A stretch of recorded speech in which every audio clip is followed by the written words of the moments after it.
It's hard to read. Well, with Frank DeFrisco, right?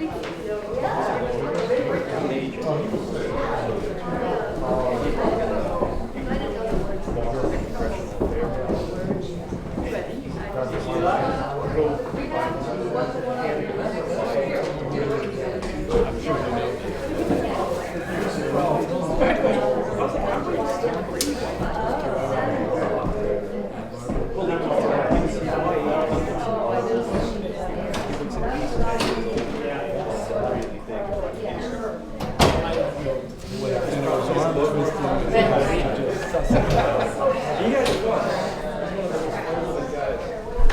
Never been there. She said. He's telling. I mean, I don't know why. It's just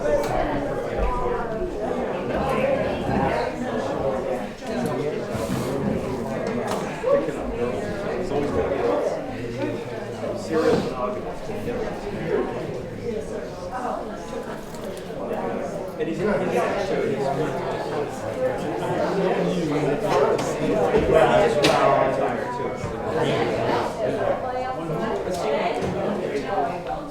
take a picture of the TV and send it to him and see your sneak. Yep, like he was in he's in TV for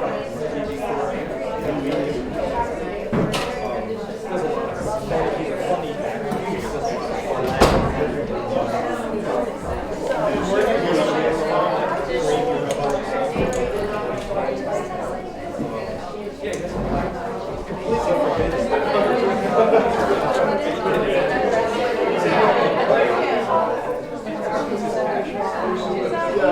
No, it looks actually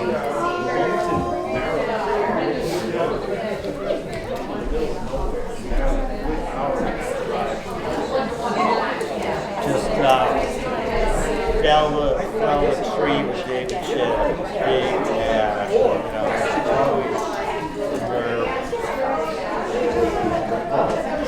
right in front of you.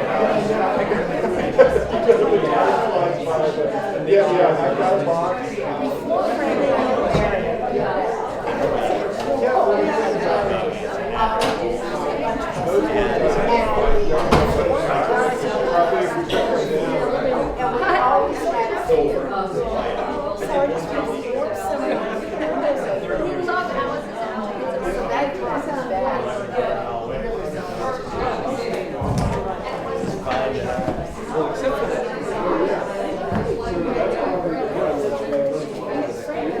You can order that we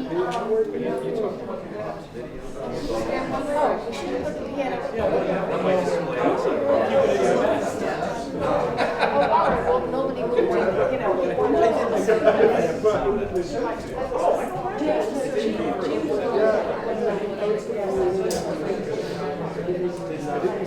oh yeah, you were hiding from that. That's common.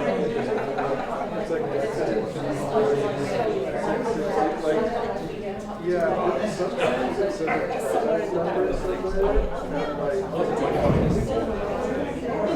yeah, it might be just happening.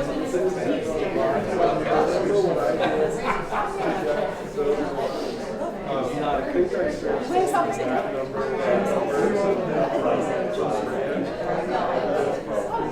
Yeah.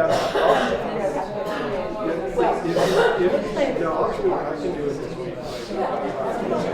You know, we have to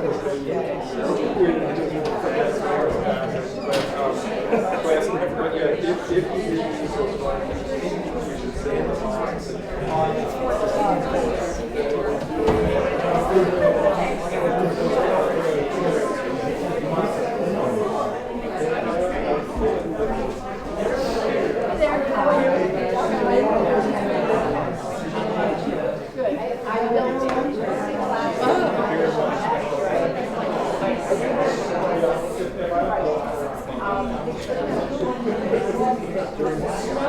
Good.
glad you can make it. Grab a seat.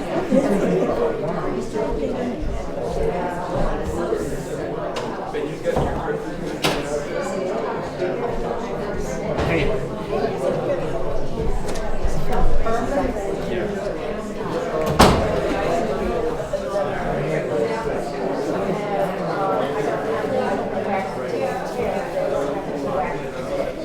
There's seats up front. If you want to put yourselves through that, you can grab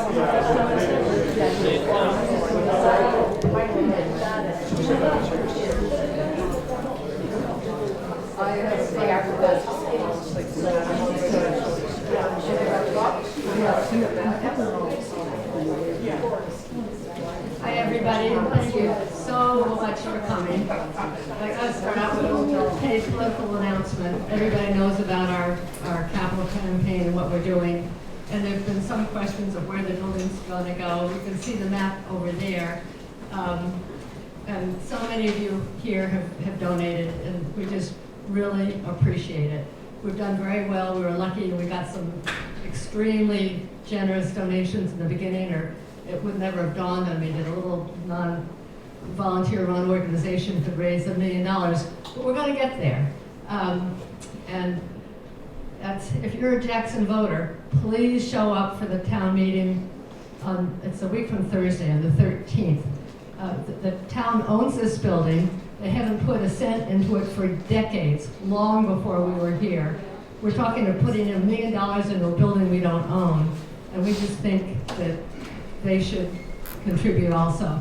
So there's going to be a ballot issue, a warrant article at the town meeting, and please come and stay to the end. It's a long, boring meeting, and a lot of people will leave after the fire department vote, but please come and support the society.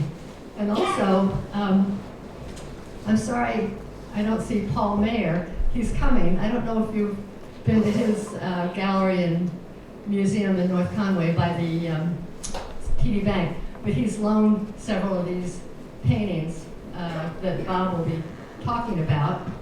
And now, you know, this society has done an incredible amount of things over the last many decades, kind of by the seat of our pants, by people making it up as we went along. But now we actually have a professional person with museum experience who's upped our game professionally. Because Bob Cottrell is our curator, and Bob, you want this or not? Can everybody hear me okay? Yep. Okay, I think I'm okay.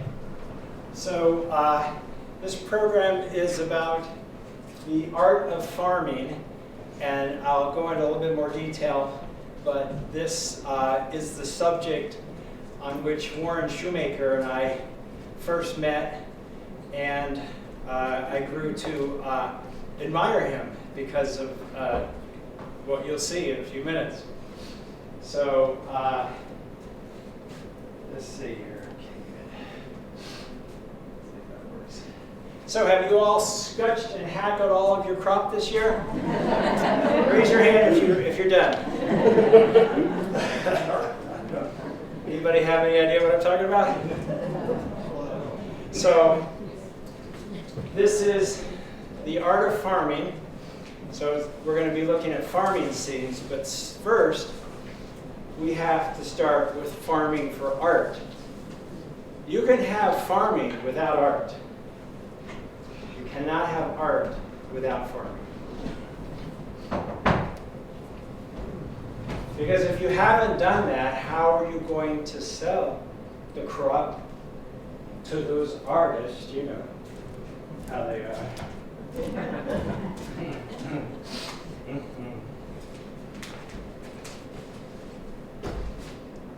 So, okay. According to this wheel of time, you should have done all that by now.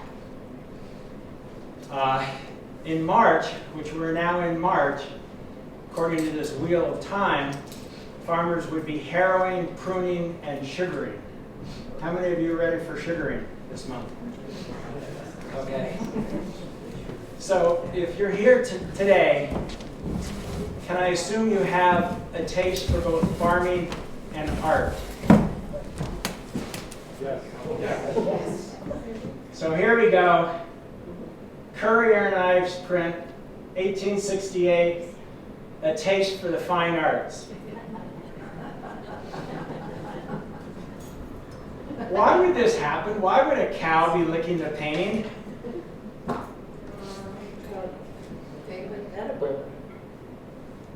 ahead. Because the painting is being made outdoors? Well, it's being made outdoors. Well, what's attracting the cow to the painting? Eggs. Oil? What kind of oil? Linseed oil. So to get your crop of linseeds, you need to scutch and hack them. That is linseed, also known as flaxseed.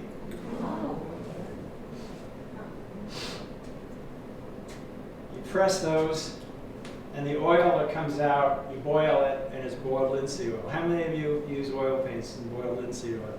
See a number of you. Farmers also feed linseed oil and flax seeds to the cows. So going back to that Currier and Ives print, linseed oil can be beneficial for cows. It's a rich source of omega-3 fatty acids, increases the quality of the milk. That's why the little calf is hanging around mom. Why does the bull have that look in his eye?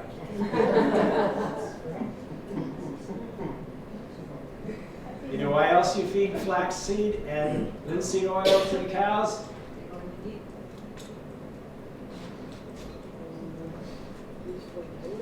Improves reproductive performance.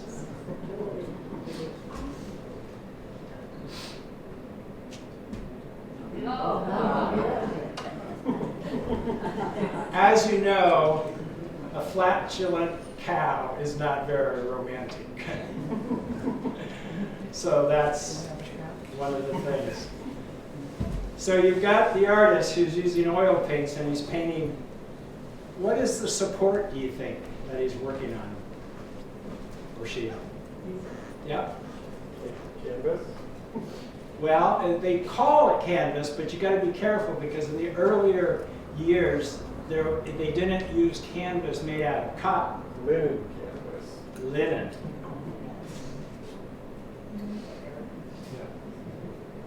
So here's how the plant grows. This is what the farmers look at. And you pull it up from the roots when it's green. And then you put it into a pond. And there's actually the Historic Register has a pond down near Derry. Derry was a big place for linen manufacture. It's one of the only handful of known ponds for linen. For a thing they call retting or rotting. So you throw it in there, and what it is like the flax plant is like a straw, and the fibers are inside, and there's kind of like a gluey substance that's inside, and so that you want to get out, and it really smells horrible when you do that. So we're going to start with the first work of art. That talks about farming, and this is from the Smithsonian's National Gallery of Art. What crazy thing is going on here? And look at the far left figure. Anybody have an idea?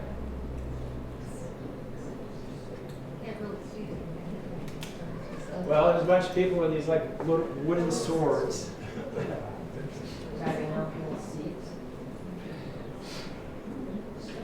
Flax scutching bee. Now, probably a number of you have participated in what they call bees, community group effort. If you are getting together with some friends and you're going to make a quilt for a bride who's going to have a baby, what do you call that? Quilting bee. And if you're going to get together with somebody's barn and you're going to husk their corn, what do you call that? And if you're going to pare apples and,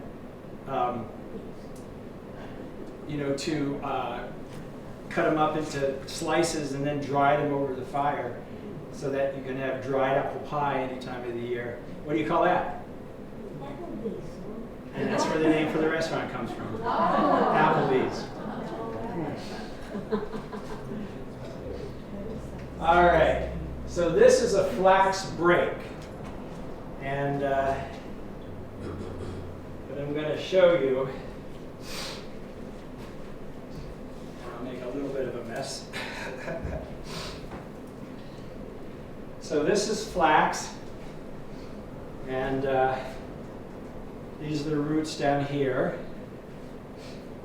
And so you can see there's already little bits of like thread there. And it's a little messy. But so basically you take a big handful of it and you take that thing and you go up and down and up and down. And you're breaking it just like this.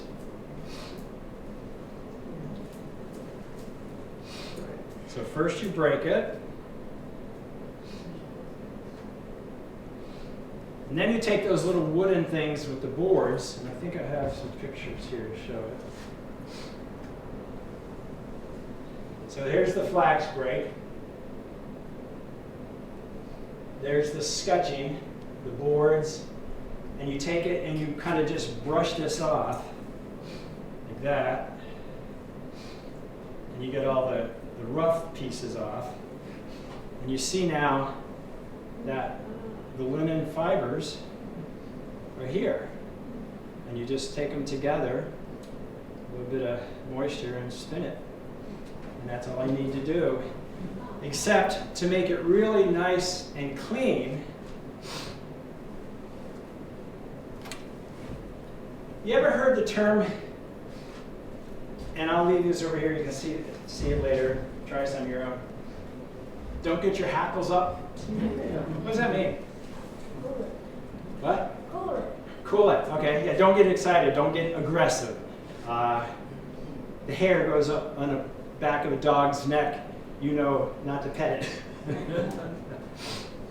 That word comes from hackles. And so it's like a bunch of nails in a board, and then you take the whole thing and you go through it, and it turns the fibers into really, really nice, soft fibers. And you might have heard the term about the flaxen-haired girl, and that is the straight hair. That's the color of flax. And when I was young, people would say I was toe-headed. That's the toe. So when your hair is all knotty and messed up and stuff, that's the toe-headed boy, which I was. All right. So paint is pigments, which can be a variety of things. It can be dirt. You can burn it. So you have burnt sienna. And it can be minerals like the Egyptian used. It can be all kinds of things. We'll talk about some of those. And so you use your binder. And you couldn't just go down to the art supply store for most of the historical time of artists. And so they often would have, they'd have their apprentice mix the paints. And so they would mix those up to the different colors that they wanted. And here's Thomas Cole's paint box that he would take out into the field. Remember, I said you can't have art without the farmer. What's in the bottom left-hand corner?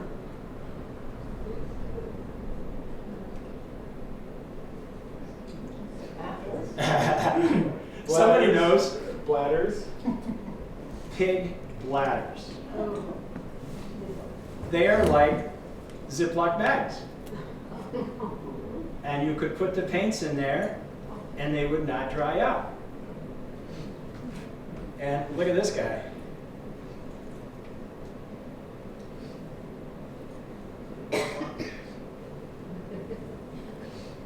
Look at all the pig bladders. Wow.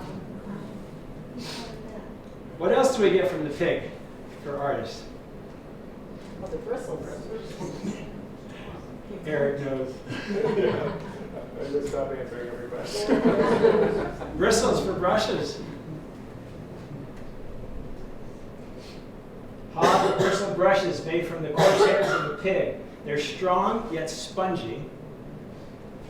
And they have natural split ends. Now you don't want split ends on your linen-haired girl, but those little split ends help adhere the paint to the brush and so on and so forth. So how many of you heard because of this question? Why was the last Da Vinci painting sold so expensive? Well, here it is, and $450 million.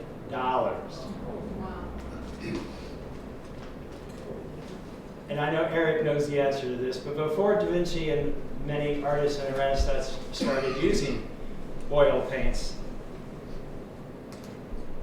they go to Krug. Egg yolk was the binder for tempera. Tempera paint. Very long lasting. We have tempera paints from the 1st century AD. It's still in good shape. All right, now, this is how I got to know, respect, and admire Warren. Thing we call farm forensics. And I see Paul back there. Paul brought us this painting, and it is a copy of a Benjamin Champney that all it says on the original, which we displayed here for the first show that was inside this building on the road to Jackson. And they called it a haying scene. But because I had done some research on different things, this is the original. In 2012, the first exhibit we had here on the road to Jackson. Is that a haying scene? No. Not really. Okay, so there's Mount Washington and the ledges. So what you do,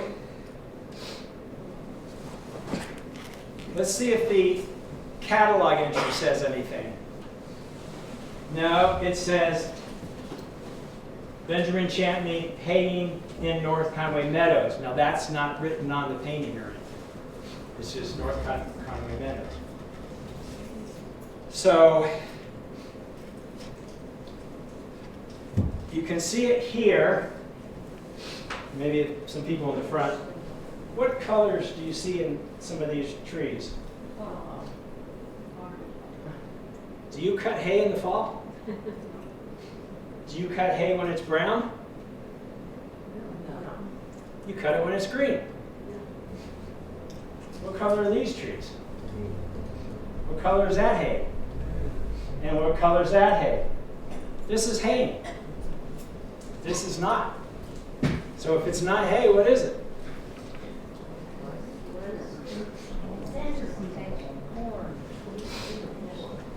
So what's interesting, well, I'll get back to that in just a little bit. So Humphrey's Ledge and so on and so forth. Charlie Vogel in his thing says it's like the third hole of the North Conway Country Club. So you see how these are fuzzy? Right? And how big are these compared to the people? How big is that crop compared to the people? Comes up to where? Over their head?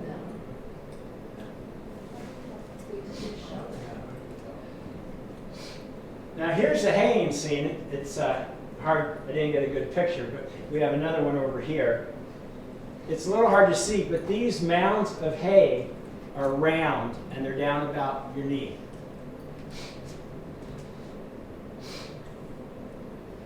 So what was that crop?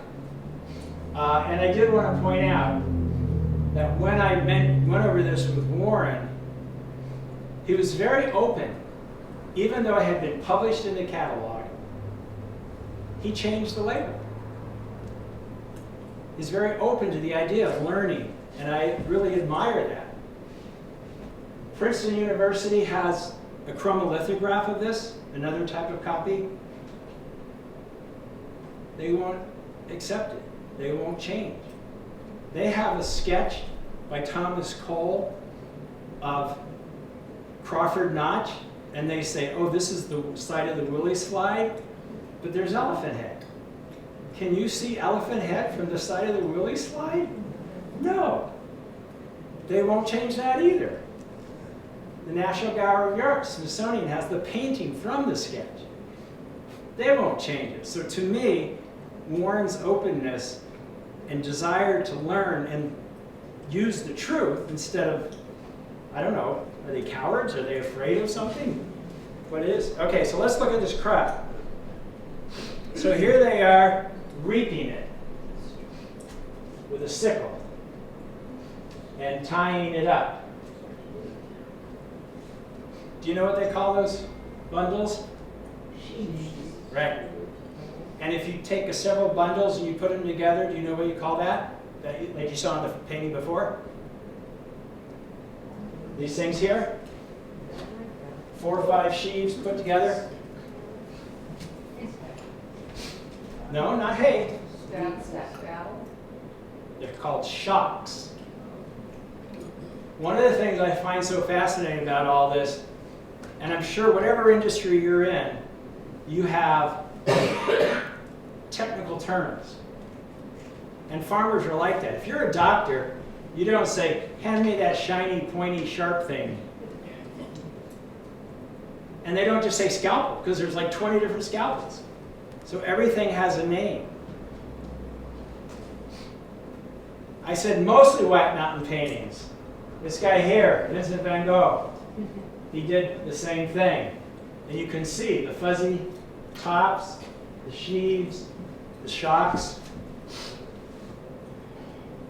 Now he was very fond of a certain color, Indian yellow.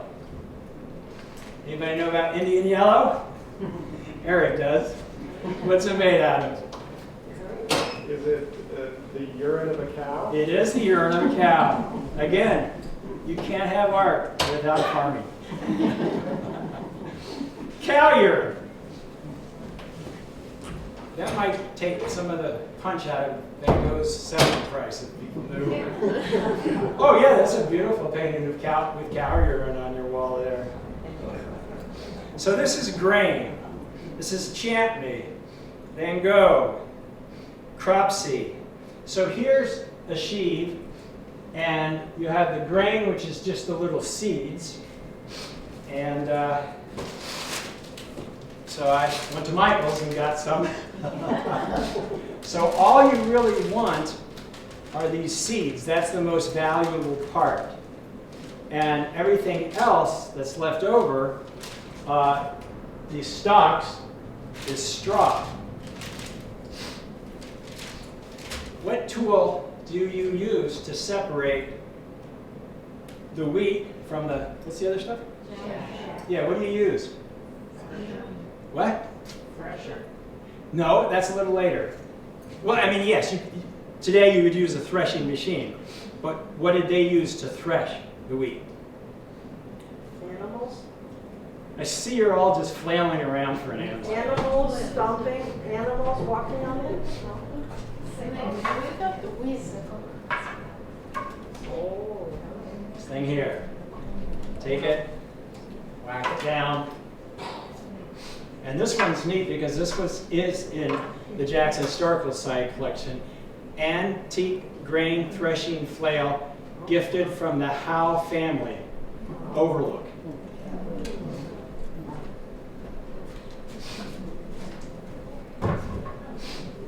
That knocks the stalk down.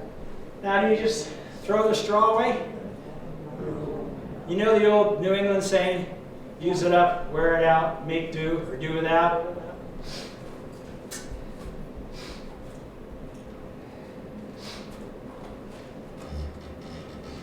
So they would take the straw, run it through a roller, flatten it, and then they would braid it. and I cut this piece so you can kind of see. And this is just like braiding somebody's hair. And they would take it and sew it together, make baskets. One of the biggest industries in New England was young ladies that did straw hats. And they sold them all over the country, if not the world. And again, I'll let you come over here and take a look at that.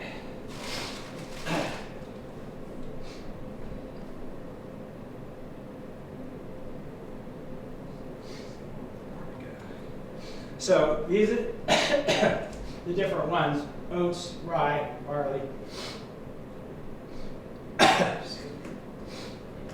Now this is a great painting. It's by Winslow Homer. Is anybody familiar with this? Anybody know the story or some of the stories that have been told about this? So there's a, this is after the Civil War, and there's a saying about Zen, which is before enlightenment, which is what they strive for. Before enlightenment, chopping wood and carrying water. After enlightenment, chopping wood and carrying water. This farmer went to the Civil War. It's hard to see it, but over here is his pack and his old jacket with his regiment and everything. So it's a very interesting, detailed picture. And so here he is cutting. Now, what did I say? Princeton, the Smithsonian, Metropolitan Museum of Art has this painting.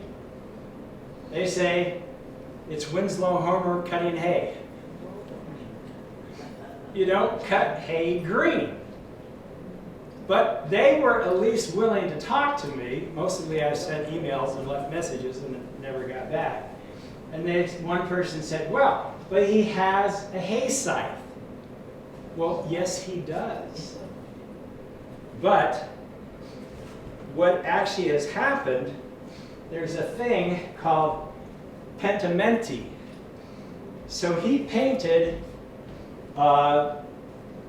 first the actual grain scythe, which has these fingers. Because when you cut hay, you want the whole plant. When you're cutting grain, you're mostly wanting those little seeds, and you don't want to just cut it and have it fall over. You don't want to lose those seeds, so you have a finger cradle, a cradle scythe. He painted it over with this orangish and red, but red is a fugitive color, and over the years, it has kind of turned transparent, and you can see that originally he painted it properly, knowing what he was doing, but for some reason or another, probably aesthetic or something. So here is the cradle kind of scythe. Alrighty, so this one is going back to another way of, once you've cut it, tied it into sheaves, I said you make it into shocks. And you can see the shocks here. But what's interesting, if I can, this little thing here, anybody have a guess as to what that is?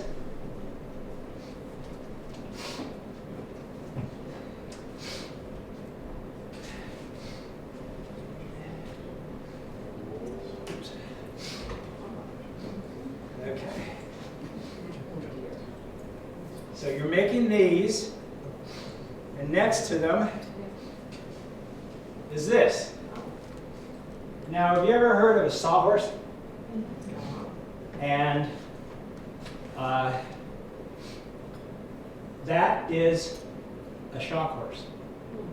So it's 3 legs, and so you have, let's say, 5 sheaves, and you take one and you put it up, and then you try and get the other one, and it falls down. So what you do is you take that, you build around the horse, and that's an old saying too. And what it has is you build around this part right here, and then this pole comes out, and then you can pull your horse out, and the sheaves will stay. So that was something that you very rarely see in a painting, but that crop's just kind of neat to show it. And so this is just, now we're talking about threshing, and so we're back to our flail. And again, go back to that concept of, Want me to try and angle the screen? yeah, that might work. Is there something where, someplace here where I can? Is this helping? Any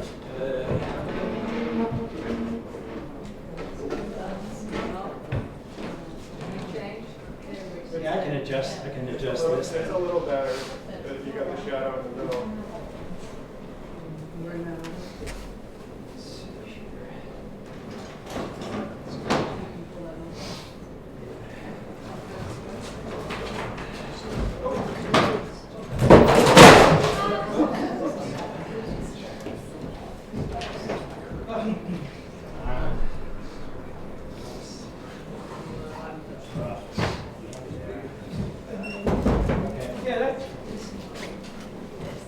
So, now you can go home and ask your family what a swingle is.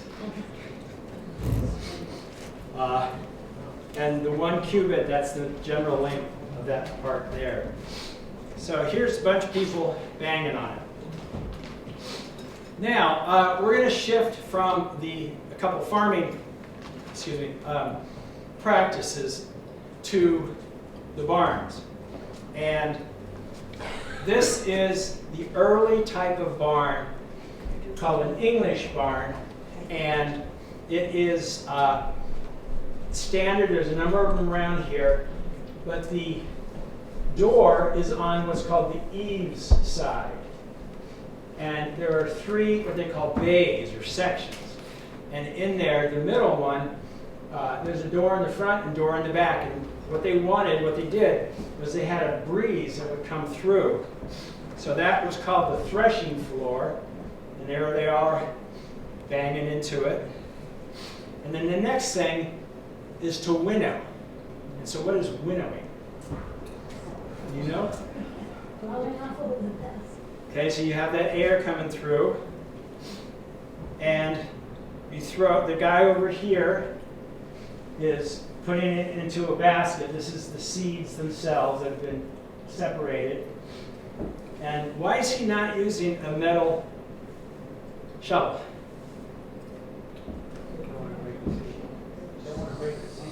Well, that's one thing, but there's another thing too.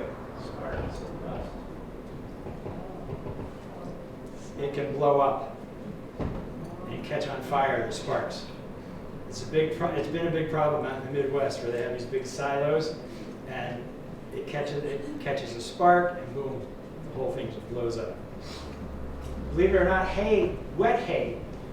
When I first ever did hay, and it was down in Florida, I grew up down there, and the people who were teaching me how to do it, or I was getting paid, had a moisture test. And they said, now make sure you stick that in every single bale and make sure it's not wet in there. Because wet hay can spontaneously combust and create a fire. I see some heads shaking now. Okay, so there he is with his wooden shovel, and then he's put it in the basket, and then you throw it up, and you let chaff be blown away. And this is Millay, the winnower.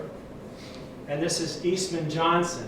Now, Eastman Johnson is particularly interesting because he was born in Lovell, Maine, and he did a lot of scenes of farming in this area. Now, I showed you the old English barn. Raise your hand if you think the tricky barn is an English type barn, with the doors on the side. So the newer barn, and I'll show you 2 pictures side by side, is the Yankee barn. And the doors at the end. And there's a reason for that. And it has to do with starting in the 1830s and 40s, and really after the Civil War, they had to change their farming practices. And if you think about culture and you look at census records and stuff like that, and I don't know specifically the Trickies, actually I should have done that, that would have been cool. But a lot of farmers in this area, before the Civil War, had 5 to 10 kids. Maybe 5, 6, 7 boys. They went to the Civil War, and so those kids, with dad, and pulling the women in to help every once in a while, could have a small 3-bay barn, 1 cow, maybe 2 cows, a horse maybe, but that would fill enough hay for the season for that number of animals, and that you could be basically self-sufficient. But what happened to those boys during the Civil War? Some of them didn't come back. Some of them were in the trenches with some kid from Kansas talking about farming, because the farmers talk about farming. He says, oh yeah, New England, boy, those rocks, you know, we have to bend our plows and mess rocks. Where we are, 4 feet of topsoil, not a single rock anywhere. So that kid never came home to New Hampshire. And a lot of them came back like this, or blind. So you had less farmers, and there were more people coming in for other reasons. So how do less farmers make more food for more people? You don't do it with a hand flail. You don't winnow like that. What you do is you winnow like that. Winnowing machine. This little kid, my son, can winnow 10 times the amount that the Eastman Johnson figure could do. Here's another example of a threshing and a winnowing. So it separates this, all that. Another example of it. Another example of it. So that was great for a certain amount, but land, as always, prices go up, and a lot of the farms here were just abandoned, and people went out west or went to Manchester to work in the factories or things like that. So you take this mechanization and you multiply it, but it's no longer functions on hand power. What do you do? Horses. So here is a reaper. Remember that guy bending over with a sickle and cutting 20, 30 stalks at a time? This cuts hundreds at a time. And it catches and very carefully lays the wheat down. You want to thresh it? There you go. And they brought in threshing machines that ran by 20 horses. Here's just some more details about how it worked and stuff. And it's neat because all this stuff, most of this stuff is patented. And you can go to Google patents and type in horse thresher and find the earliest ones and the various ones and stuff like that. So what then, how does that tie to the barns? And so we're going to look at that and talk about what crop would be, what are barns for, and store crops. So we're going to have another crop quiz. You guys did pretty good with the hay and the wheat. We're going to talk about a mystery crop.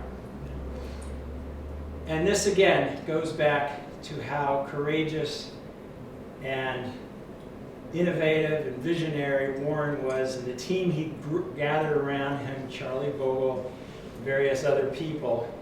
So this crop we're going to look at was produced in the barn this time of the year. Now don't say it if you know what it is. I bet some of you already know. So raise your hand. And here's the painting. So, oh gosh, you really can't see that, can you?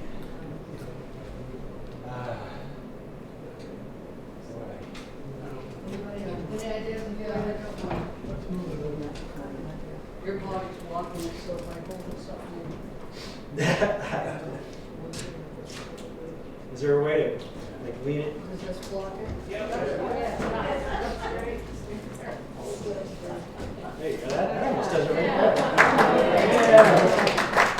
Maybe you can refer to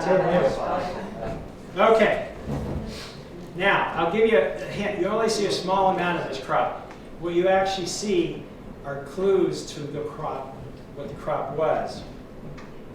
So again, we're going to look at the standard style, Old Barn, New Hampshire, led by Charlie Vogel, so on and so forth.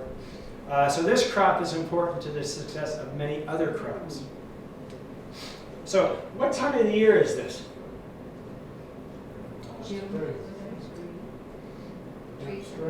I was told that this is spring green. This is not summer green. This is spring green. Oh, it's manure. So yeah, guess what came out of those windows? Go ahead, say it. Manure. Manure.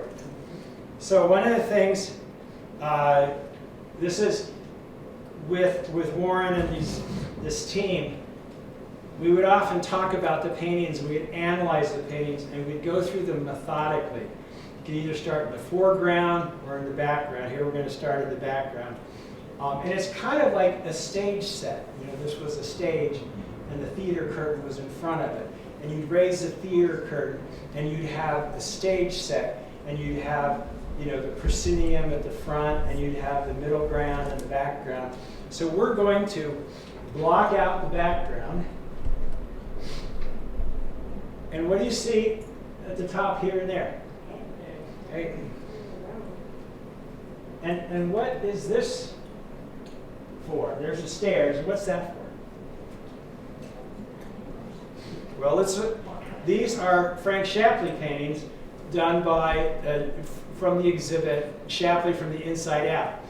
And I should have mentioned, On the Road to Jackson, Shapley from the Inside Out, 12, 15 different exhibits. All of the catalogs are now online on our website as a PDF, and you can look at them for free and download them. And what's really great, you can search for keywords. So you can just go to Shapley from the Inside Out, type in "find manure," and it goes right to the page. So there, he painted a number of these barns, and so he painted one, and what do we see there? Horse stall. Yeah, so that's where some of the manure is coming from. And so there are a number of these. And if you look at the catalog, it says stain on barn is from manure piled against it for a long period compared with number 8. So there's several of these. You are not going to find the Smithsonian, Princeton, Yale, Harvard, the Met talking about manure. Even though a lot of their paintings have manure in them, or manure stains, they just won't do it. I mean, if they don't know there's between hay and wheat. So again, this is what I think is so great. And over the years, in all these different exhibits, Warren and the team, vision, insight, imagination, courage, just phenomenal.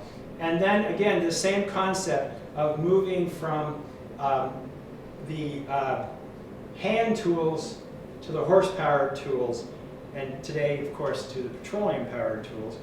But this is a wagon, and it is, you can tell it's for manure because it's closed in. It also, there's a little pin here you can pull, and it tips up, so it's like a dump cart. This one, on the other hand, is open. And why do you want the hay to be open? Because you don't want it to get moist and build up moisture and catch on fire. So here's the two different kinds of things. So there are just so many examples. If we were to do an encyclopedia, 20 volumes, we could do that, of all the things that you see. This guy used egg tempera a lot too. He revived the painting of the egg tempera and the detail and the various effects you could get it. Anybody know who this is? Probably says, oh, who does? It could be Andrew Wyatt. And so he painted a lot of scenes too. So we have a bunch of different sources that we can go to and from. Now, to sort of figure out back to the barn concept, Leslie said I could only go 4 hours tonight. So, but I'm going to try and cut it back to 3 for you. One of the things I'm hoping to do with the school kids is, and we'll get into the details about the Tricky Barn later, but also their building, they have a nice little building in the back, and we're talking about doing some examples of timber framing. This is something we used to do at the Remick farm when we were working down there. So here they are debarking part of a tree, and then we had these samples of the mortise and tenon joints that the kids could play with before we get into the next step. And the next step is to actually make your own mortise and tenons. So here he is making the tenon, and we would set up a whole bunch of these, and the kids would work on them, and then we would put them together. Here he is, he's drilled down for the mortise, and he's chiseling it out and stuff. Then you want to put it together. So this is the example. And unfortunately, the poor kid, my son, had a sister. And this is what they do. Sisters are just so mean. So we would lay these things out, we put them together, and this one is better because it shows the concept of the 3 bays in the old barn. This one is a different kind of 2-bay. And then once you've put your barn together, what do you have to do? Roof the roof, yeah, but after that, you have to dance.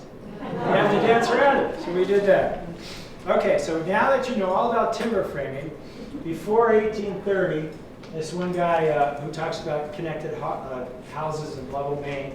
So you have this 3-bay small barn, and then they would take the barn and sometimes have the same setup, but they've added a bay at the back, and sometimes they would actually just nail that door shut and cut a new door here.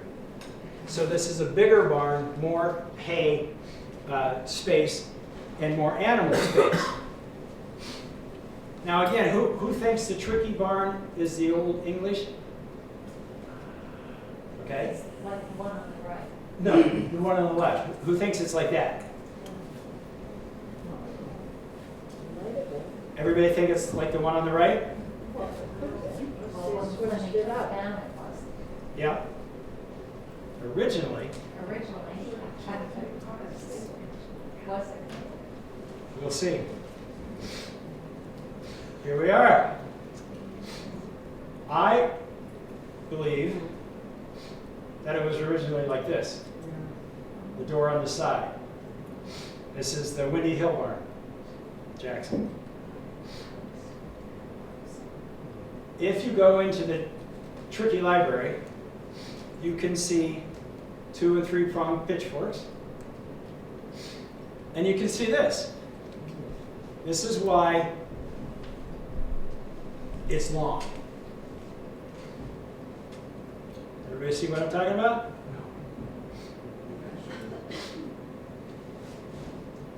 Any clearer? Okay, so that 2-pronged pitchfork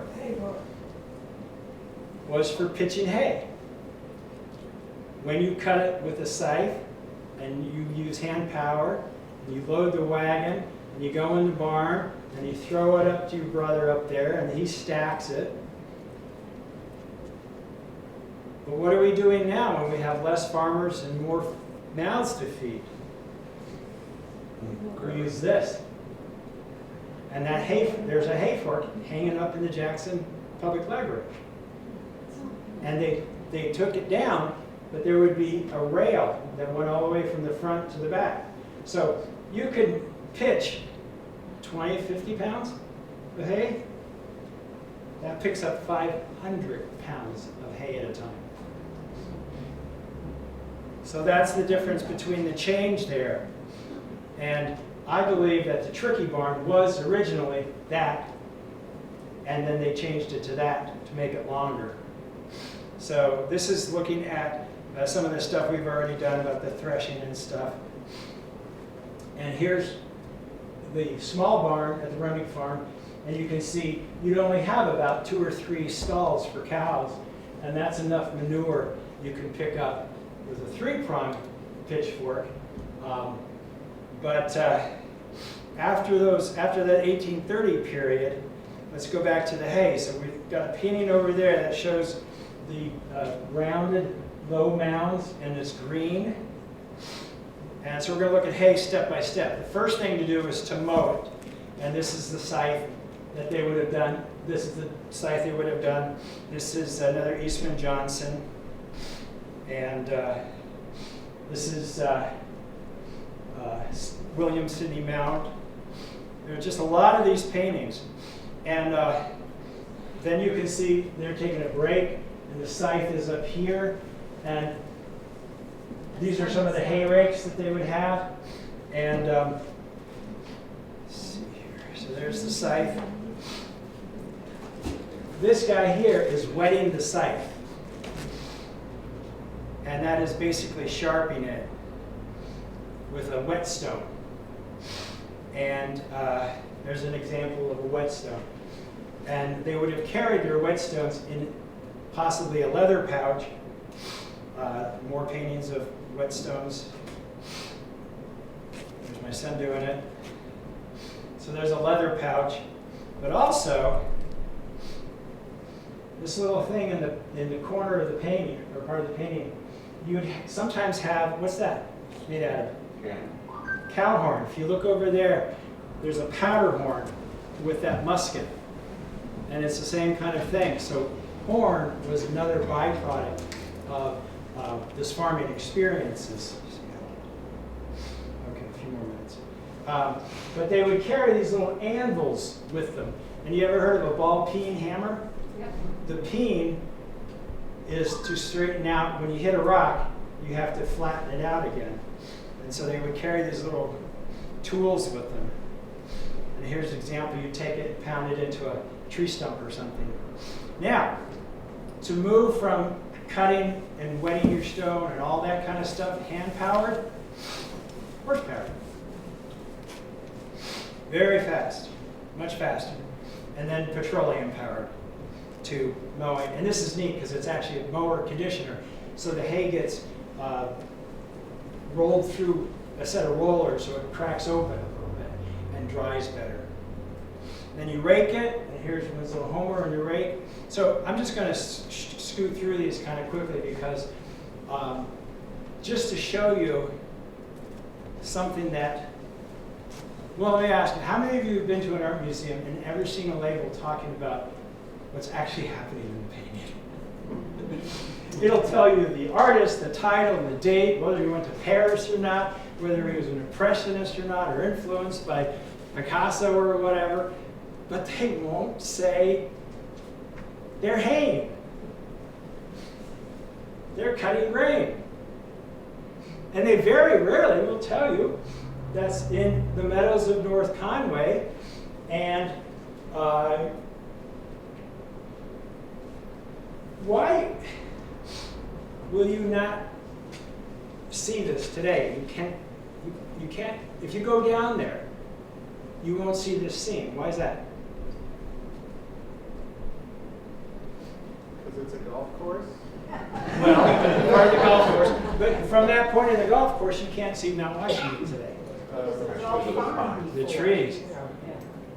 So you can have farming without art, but you can't have these kinds of landscapes unless the farmer goes out there and cuts that hay. And they stop cutting the hay and the trees grown up. And you go to Sunset Hill and try and see the wonderful view that Kensett did. Can't see it because of the trees. So you need your pig bladders, you need your pig bristles, you need your flax seeds squeezed and oiled, and you need them out there cutting the hay. So here they are piling it with the pitchfork. Tedding, this is kind of neat. They take mechanized, so a pitchfork, one kid doing the pitchfork. They have the horse pull, 1, 2, 3, 4, 5. Can do 6 pitchforks at the same time. Go to Hobbs Restaurant, they have that tedder with a whole bunch of pitchforks on the back. Rake, here she is with the rake. And then they came up with, well, that rake's only about that wide. What if we have a horse pull it and make it that wide and dump it. And they would put it into rows called windrows. And the mower conditioner does that today too. And then it's really interesting because when we first came to New Hampshire 30 years ago or whatever, we never saw that. There wasn't a single round baler in Tamworth where we lived. What's great about round bales is they kind of like go back to the old Monet hay bales. They shed the water. You don't really need to put these into a barn. They can stand by themselves. Loading the wagon, you can see those paintings over there. Again, this, you cannot see that view with the fields. And what's going on in that field? Except for Courageous Warren, no one will tell you that they're haying. There's a hay wagon in there. That's why the fields are all open. What's going on in this picture? They're haying. But if you go to the New Hampshire Historical Society's website that has copies of some of these chromolithographs and stuff, 3 hay wagons. It's almost a crash course. And then they came up with loaders. This is the way we found the one at the Remick farm, and we restored it, and it basically is the same thing. It's like got 20 pitchforks, and it picks up the hay and puts it under the wagon. And you can see just some pictures of that. You drive the wagon. Albert Bierstadt.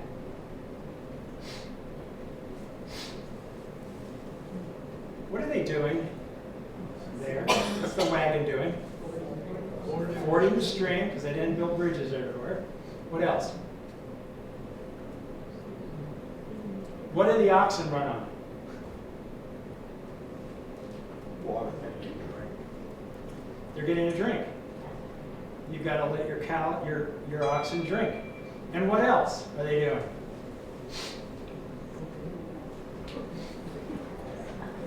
Taking a bath. But, yeah, I mean, it's fuzzy. I'm sorry about that. What are the wheels made of? They have a hub, and then they have spokes, and then they have the outer part of wood called felloes, and then they often have a metal rim around the outside. So why do you have to do this on a hot, dry day? Swell the wood. What happens to the metal in the hot, dry day? It expands, What happens to the wood? it shrinks. That's why you see a lot of these. Now, unloading the wagon, this goes back to the Remick farm, and this big barn door here, and our hay fork, and then this is the hay trolley that they had at the Tricky barn. And again, you set the hay, and you pull up 500 pounds, and we had it set up that kids could play with it, gears and gizmos we called it. And then we have another way to store hay, and I brought this in honor of Mr. Mayor, who did a lot of research in it. He's definitely part of the team now. There, you see it? This is the painting that just sold for $1.623 million, painting of Shikoro by Thomas Cole. I like to think, why is it so valuable? Is it because of the kid? Everybody loves kids. Everybody loves fishing. Everybody loves cows. But up in this section right here, you have a log cabin and some sheep. And so it's a farming scene. And you have different kinds of cows and stuff. But this, go ahead, tell us, what is that? It's a barracks. It's a barrack. And you can kind of see, this is, and we're still discussing it, but my conclusion is that it is from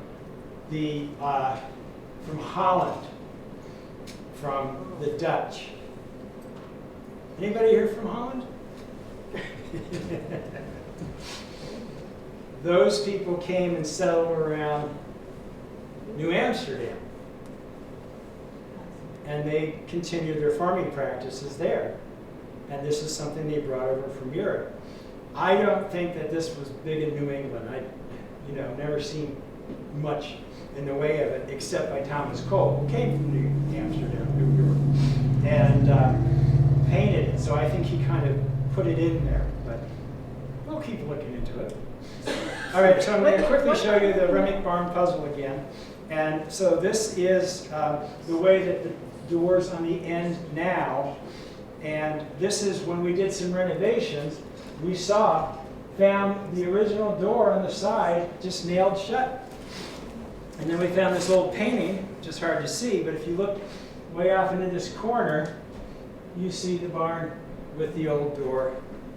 And then when we took off the shingles on that side, you can see that both doors had been nailed shut. Okay, so let's see. Yeah, just a minute. Corn. So wheat is made into sheaves, and sheaves are stacked together into shocks. What is the corn called?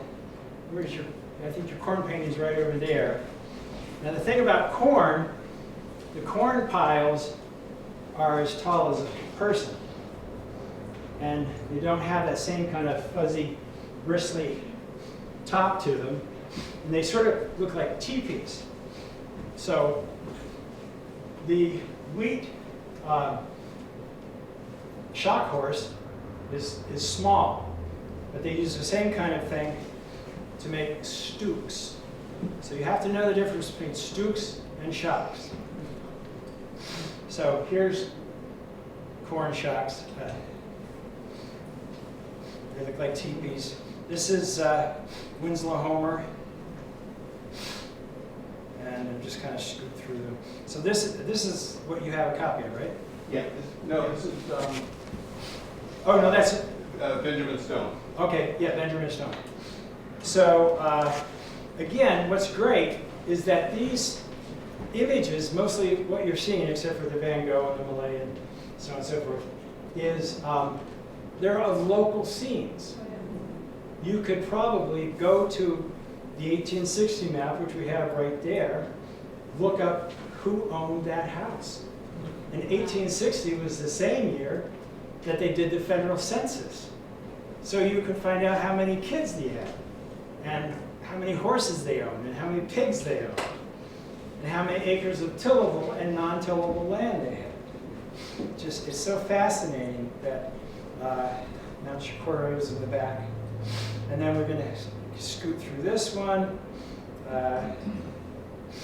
So we can be art history detectives and compare them. And so again, you can look at the size, the color, and the shape. And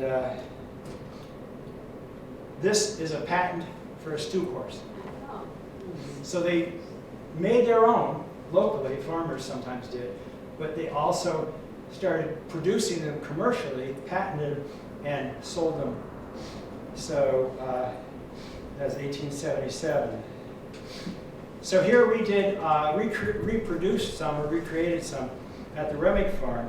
And so here we are building around. Here's the pole that you're going to pull out. So this helps you keep it up. We have no problem with child slave labor. They built a whole bunch of stoops for us. And we did a harvest festival. And they're fun. Kids played around them. And they crawled through them. And it's one of my favorite pictures. My daughter popping up. And so this goes back to the husking bees. You take the husks off and stuff like that. Just going to shoot through some of these. It was made into a print. So these were really, really popular images of the time. And I like to argue or believe that the reason they were continued to be produced by people like Eastman Johnson and Benjamin Champney and stuff is because the landscape was already changing. and it was a sense of nostalgia that they were going back to their early days when they were kids and doing it. And that's why you don't see a lot of trains, steamships, and stuff like that in the White Mountain Art, even though we know that they had steamships and trains. One of the things I showed you, the Thomas Cole of Shikorowa, when he came here, it didn't look like that. Because there was a sawmill at the north end and the south end of the lake. And the sawdust would go into the lake. And most of those trees were cut to make charcoal.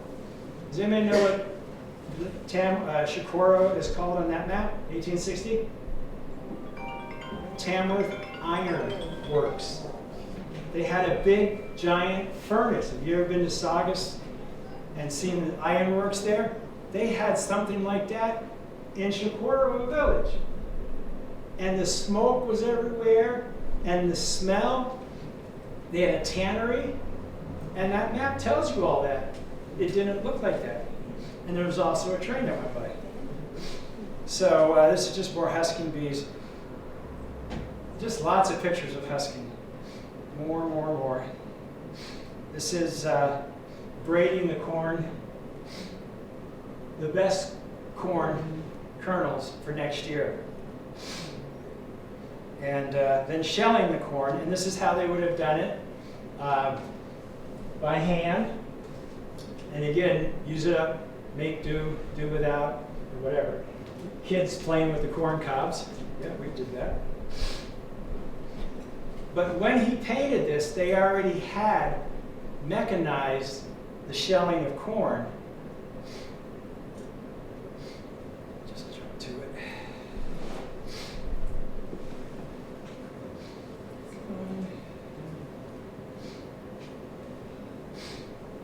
To this. And you put the dried corn in there, and you turn the handle, and it separates the kernels. All right, cows. There's a great cow painting back there. It's hard to see, but it's similar to the one that I'm going to show you now. And how many of you have dated cows? You don't have to put up your hand if you're embarrassed. I know probably a lot of you have dated cows before. Why would you not see this scene today? They're not allowed in water. When we had the kindergartners come in and do this wonderful artwork, I asked them to go around and look at some of the paintings, and I talked about different things of this stuff. And in the cow painting, I said, would you guys like to swim in the Saco there? No. Why not? Because the cows poop. Kindergartners, they know that. I don't know why Princeton and Yale and Harvard don't. The other thing is, raise your hand if you think those cows are black and white. Raise your hand if you think they're reddish brown. Raise your hand if you think they're yellowish brown. You're all correct. It's a mixed breed. Because again, if you have a farm, 10 sons, 2 daughters, you want a beef cow. But you also want a milk cow. And so the black and whites give the most amount of milk, but the least amount of butter fat. So you're not going to make cheese and butter out of that. That's why you need this one, the Jersey. So back then, people, if you go around today, all the cows are specialized. You see a Highland, they're all Highlands. You see an Oreo cow, belted Galway, they're all belted Galways. You see a Holstein, they're all Holsteins. But back then, people had mixes and matches. Let's see. So over time, though, it changed. My grandfather loved real, what he called real milk, whole milk, unpasteurized. And what did I say the best kind of butter fat comes. That's Elsie from the 1930s, World's Fair. She was big and famous. What cows do you mostly see today? Holsteins give the most amount of milk, but the least amount of butter fat. And when we went to my grandfather's house, he loved to have the milk rise, and the cream would rise in the morning, and he would scoop that. He would either mix it up if he wanted to drink it, or he'd scoop off the cream and use it to make butter or something. And we drank, what's it called when you scrape off the milk? Skim milk. We drank it because that's what we thought was healthy, or our parents told us was healthy. He never drank skim milk in his whole life. He said, that's only fit for pigs. But we loved it. All right, we're gonna end at the end with this. So we talked about this, and here is the pre-Civil War. A few cows. You got a butter fat cow. You got a meat cow. Your reddish brown ones are Durhams. They make good oxen. Working cows. Then what happened? The reason Dr. Remick Senior, probably his grandfather or father, nailed those doors shut and expanded the barn, get more cows in. Then he also had government regulations. Required the floor be not wood, but concrete. And so do you think he had him and his brother with a shovel? 60 cows. What do you do with 60 cows' manure? Do you throw it out the little windows? No, you mechanize it. So this is the way we found this thing. And nobody knew what it was, so we did some research and stuff and found out it was a manure trolley. It can hold 500 pounds of manure. And it goes on these, like a train, out to the back. And you just carry it, all kinds of gears and gizmos, take it out, throw it in the manure spreader. So you're not throwing it in that little ox cart and dumping it and spreading it around. What do you do? And this is our final slide. I do a talk on sled dogs. And at the end, I show a picture of the musher's view of the sled dogs. Yeah. And I say, unless you're the lead dog, the view never changes. So now that you know about stooking and shocking and all that kind of stuff, scutching and hackling, you don't want to get behind one of these. Because that's what it does. All right, so it's good.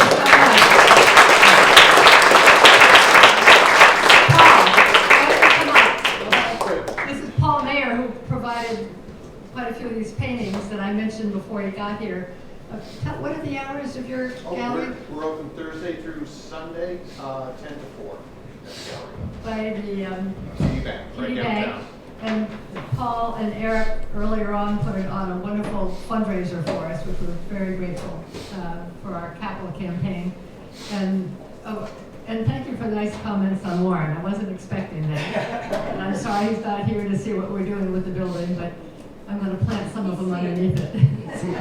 Anyway, if there are any questions, if you feel like you have to go, that's fine. But you have questions for Paul or for Bob or whatever. Any questions? Oh, who's back here? Hi, Bob. So wheat. Why don't they grow so much wheat in New Hampshire? Because there's too many rocks. It used to be, originally, New England was the so-called breadbasket. But then it moved down to the mid-Atlantic, Delaware and Philadelphia, Pennsylvania area. And then they knew about it because the wheat, what do you call it, thresher, horse-drawn, was invented, I think that one was 1831. So before the Civil War they knew, but after the Civil War, it really expanded. And you could have a 200-acre farm here, which was typical. Remington had a 200-acre farm, and a lot of rocks. Out there, 500,000-acre farm, 4 feet without a rock. But they had varieties that could be in this climate. Yes, and a lot of it's come back now. You go to the farmer's market and stuff like that, and you really, kind of getting some of that back. And a lot of them are doing it by hand, or there's little hand-powered, like the sheller I showed you, the corn sheller, that is a family size.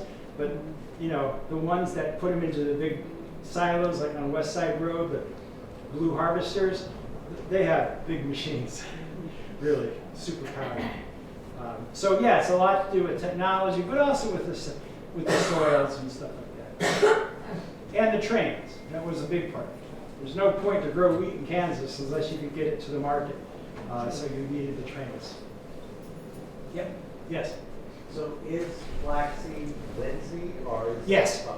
Flax is the plant. Yeah. Flax seed is also linseed because it's from the linen plant. Flax and linen. And that's why they call it linseed. Yes. Are there the varieties of flax? I'm sorry? Are there many varieties Oh, of yeah, flax? yeah, yeah. Well, all I know about flax is that the plant with leaves about that wide, Yeah, and you divide it into little tiny sections. yeah, I've never seen that kind. yeah, they do. And they have the prettiest blue flowers. Little tiny blue flowers. Just absolutely fantastic. Another question? I know, Eric, you often paint on linen. I don't know if any of these are. The one on the bottom is on linen mounted on the bottom right.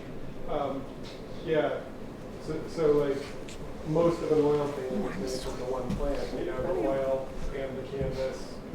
Is there any reason you use that? So the long fibers of linen last much, much longer than the fibers of cotton, particularly if the fabric is woven properly a traditional way. So like, that's the main reason. So the painting will last a long time. Words from the master. I think it also is a finer surface if it's woven correctly. Yeah. It can be very satiny smooth, and it also has a wonderful lustrous sheen to it. Yeah. You don't get from the canvas. The canvas, you guys are probably all familiar with canvases. It's like, if you look at it under a microscope or magnifying glass, you can hardly see the weave if this is woven well, because these fibers are just so tiny.